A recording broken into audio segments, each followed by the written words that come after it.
Sekali lagi, kami meyakini Sekjen PDI Perjuangan Pak Hasto Kristianto saat ini adalah seorang tahanan politik yang dipaksa diam dan dijerumuskan menggunakan proses hukum yang telah dibajak oleh kepentingan pihak-pihak tertentu. Pada persidangan yang akan dimulai pada hari Jumat 14 Maret 2025. Tim ini merupakan tim kolaboratif antara tim hukum yang ditugaskan oleh partai dengan tim hukum yang berlatar belakang non-partai atau full profesional.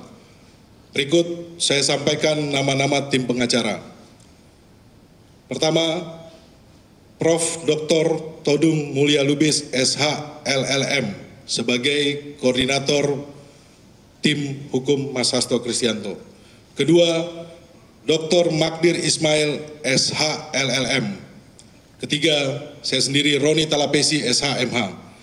Keempat, Arman Haris SH. Kelima, Febri Diansyah SH selaku koordinator jubir tim pengacara Mas Hasto Kristianto. Keenam, Dr. A. Patra Mijaya SH LLM. Ketujuh, Dr. Erna Ratnaningsi SH LLM. Kedelapan, Yohanes Oberlin Tobing SH. Kesembilan, Alfon Kurnia Palma SH MH. Kesepuluh, Dr. Rashid Ridho SH MH. Kesebelas, Dr. Duke Ari SH MH CLA. Kedua-belas, Abdul Rohman SH. 13, Triwiono Susilo SH. 14, Willy Pangaribuan SH. 15, Bobby Rahman Manalu SH MH. 16, Rory Sagala SH.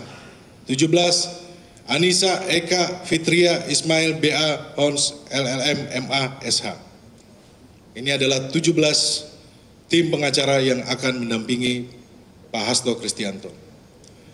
Rekan-rekan sekalian, saya sebagai Ketua DPP PDI Perjuangan Bidang Reformasi Sistem Hukum Nasional diberikan tugas untuk menyampaikan sikap resmi partai, yakni pertama, kami menegaskan bahwa partai memberikan dukungan penuh terhadap Sekjen PDI Perjuangan Pak Hasto Kristianto untuk menghadapi proses hukum yang telah berjalan di KPK dan akan masuk dalam tahap persidangan pada Jumat 14 Maret 2025. Kedua, partai menempatkan proses hukum ini sebagai bagian dari perjuangan untuk menegakkan konstitusi dan demokrasi di Indonesia.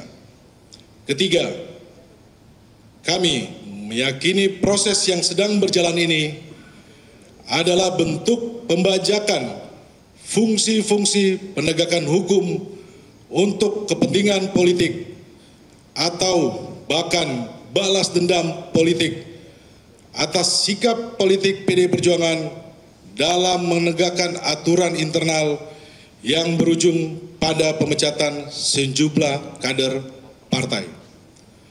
Sikap dan pemahaman ini bukan tanpa dasar, karena kami menemukan pelanggaran mendasar terhadap prinsip-prinsip hak asasi manusia, adanya tahapan proses hukum yang dipaksakan, prinsip-prinsip keadilan, penyiasatan hukum acara, hingga pelanggaran-pelanggaran hukum lainnya yang dilakukan tanpa malu-malu oleh pihak-pihak yang berada di KPK saat ini. Bahkan kita belum lupa proses penetapan tersangka ini diwarnai pula oleh aksi-aksi demonstrasi kelompok masyarakat yang tidak dikenal, aksi-aksi pemasangan spanduk yang menyerang partai, serta rekayasa gugatan hukum yang memperdaya dan mengatasnamakan kader-kader partai kami untuk menggugat kepemimpinan partai. Lebih vulgar lagi, operasi politik terhadap PDI Perjuangan dan kriminalisasi terhadap Sekjen Hasto Kristianto sampai harus menggunakan lembaga survei untuk menggiring opini publik.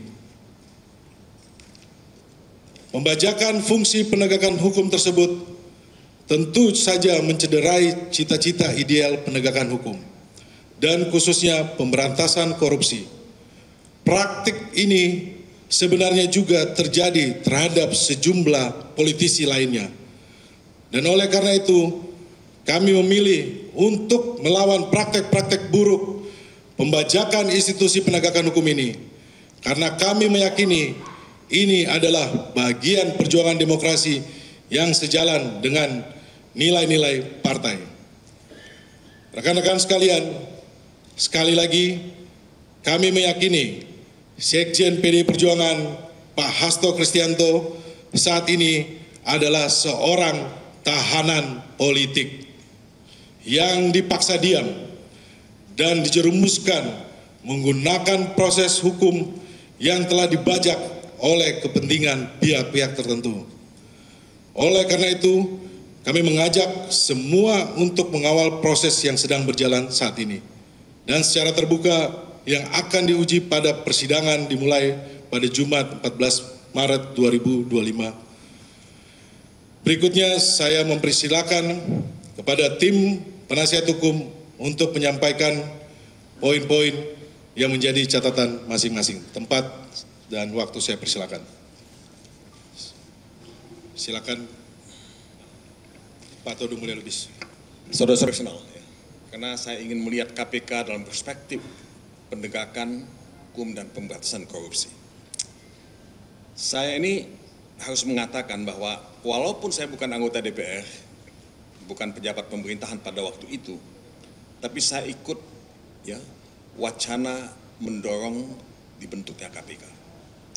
Kenapa? Karena korupsi itu sudah begitu masif, begitu sistemik, begitu endemik. Indeks persepsi korupsi Indonesia itu selalu jelek. Sekarang tahun ini memang naik 3 angka, dari 34 menjadi 37. Tapi dalam tahun-tahun kita mendirikan KPK itu, indeks persepsi korupsi Indonesia itu